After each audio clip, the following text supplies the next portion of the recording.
So next we are dealing with the corrosion. What is corrosion and the corrosion of the metals, how it is happening.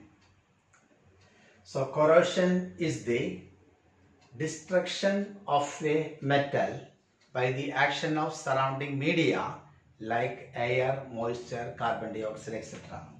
That is when metals react with air, moisture, carbon dioxide, etc. This metal get oxidized and that process is called corrosion. So corrosion is the destruction of the metal by the action of surrounding media like air, moisture, carbon dioxide, etc. Almost all metals will undergo corrosion. Since the metals are highly reactive except gold and platinum, this gold and platinum will not undergo corrosion because they are least reactive. All other metals will undergo corrosion.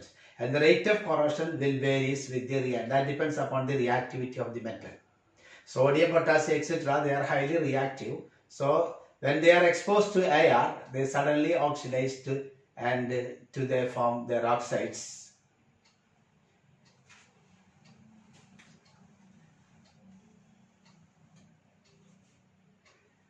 So the corrosion, we can compare the corrosion of aluminium with iron. Corrosion of aluminium and iron, when you compare, this aluminium will not undergo complete corrosion. It undergo corrosion, but aluminium will not undergo complete corrosion. That will not be completely destroyed.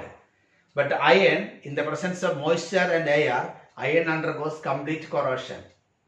So the reason is, aluminium when heated, it reacts with oxygen to form aluminium oxide.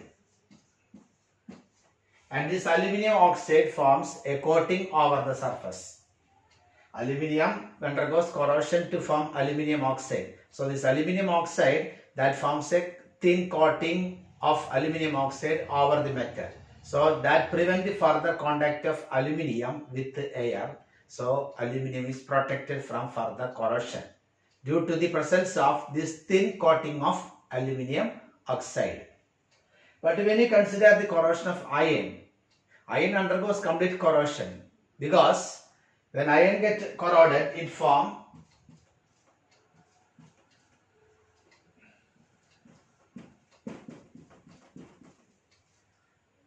this Fe2O3X H2O is hydrated ferric oxide, and that is usually called as rust. That's a rust. So iron will undergo corrosion in the presence of moisture and air to form hydrated ferric oxide. This hydrated ferric oxide, the property of hydrated ferric oxide is it is porous and flaky. So what happens? Since it is porous and flaky, it will come out of this metal and pushed away. So further metal get exposed and undergoes corrosion. Similarly, it is porous, so air and moisture can enter into it, it undergoes corrosion.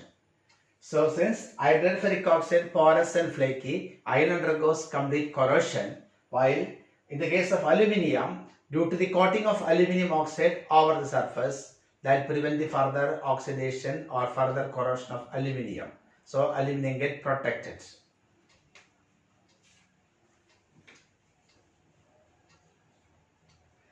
Now we can study in detail this iron, corrosion of iron, how iron undergoes corrosion.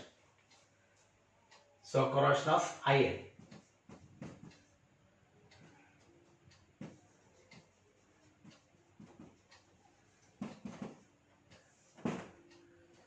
This iron,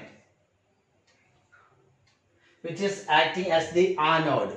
This corrosion of iron is an electrochemical reaction. Now what is electrochemical reactions? An electrochemical reaction is a reaction in which there is cathodic reaction as well as anodic reactions. So here in the iron, which is acting as the anode, undergoes oxidation to form Fe2+ ions. So 2Fe gives 2Fe2 plus plus 4 electron. That is the anode. Now, due to the presence of moisture, this electron will move through the same metal to another spot where oxygen is reduced, which is acting as the cathode. So on the same metal, these electrons will move to another spot which is acting as a cathode where oxygen gets reduced.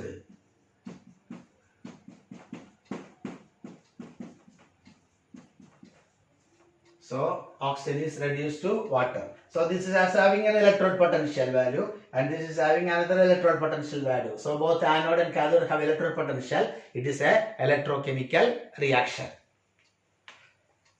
Now the anode ion, the ferrous ion. This ferrous ion further will come to the surface. Fe3 plus ions, they will get oxidized to ferric ion. Ferrous ions will come to the surface and further oxidize to ferric ions, and these ferric ions then react with water to form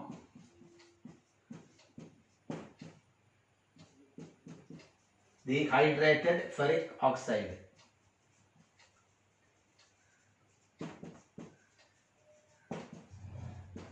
Or rust. So the corrosion of iron is complete. Iron undergoes complete corrosion. The reason is hydrated ferric oxide formed, that is porous and flaky, so that will undergo complete corrosion.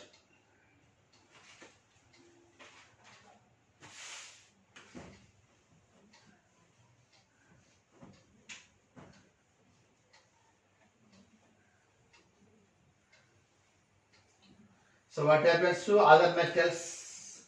So what happens to copper? This copper react with moisture and carbon dioxide in the air to form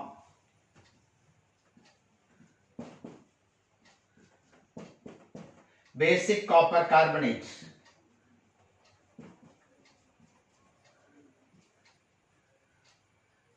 And that is green in color. Copper when exposed to moisture and carbon dioxide air, after some time you can see that there is a coating of green substance over the copper, and this is basic copper carbonate, and that forms a coating over the surface of the copper and prevent the further corrosion of copper. So corrosion of copper is prevented by the formation of this basic copper carbonate, CuCO3, CuOH twice. Verdigris. So the verdigris prevent the further corrosion. So it is pleasant to see that green color appear a very good color and it prevent the corrosion. Now many statues on the roadsides, they are green color because of this reaction. Similarly, the roof of the temples, they are made up of copper sheets. So after some time you can see the copper sheet, color of the copper sheet changes to green. This is because of the formation of this verdigris, basic copper carbonate.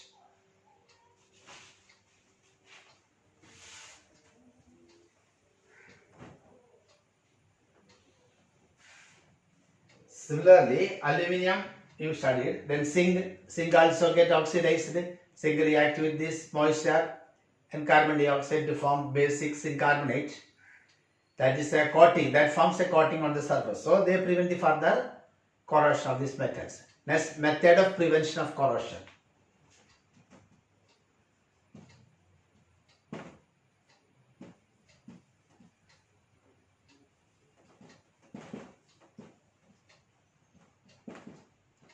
Method of prevention of corrosion. The corrosion can be prevented by various methods. One is barrier method.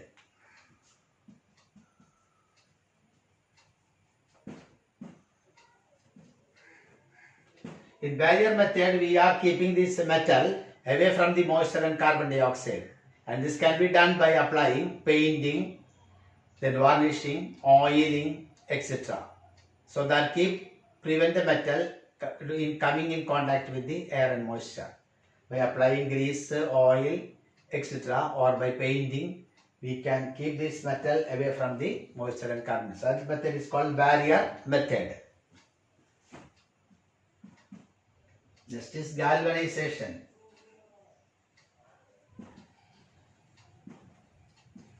Galvanization. This iron, corrosion of iron can be prevented by dipping these iron materials in molten zinc. So a thin sheet of zinc will be coated over the surface of iron, and that process is called galvanization. So galvanization is the process of dipping iron articles in molten zinc and making a coating of zinc over iron.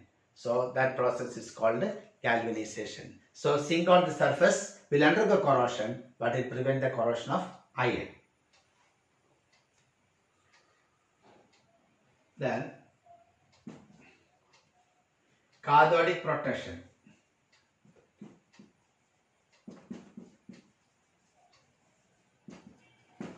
Cathodic protections.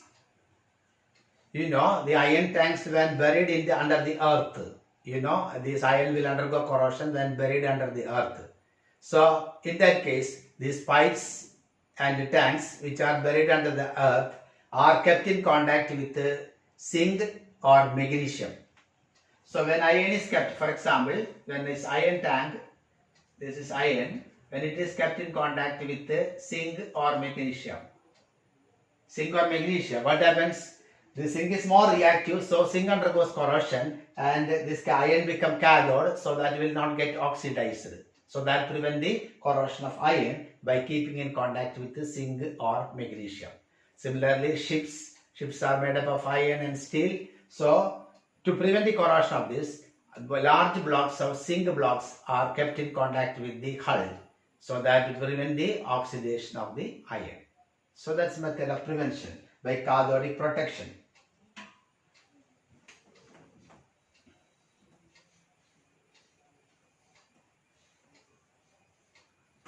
Then one more method is by making alloys. By making alloys, you can prevent the corrosion. This iron, when mixed with the chromium and nickel, it becomes stainless steel.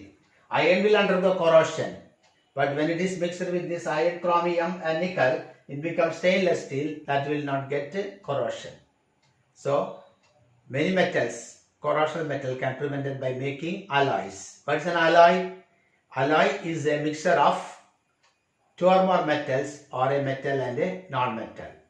This iron and steel, when you compare, iron is a metal but steel is an alloy.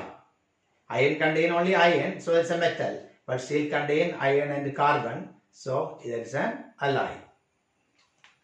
So that process is, by this process we can prevent the corrosion of the metals, various metals.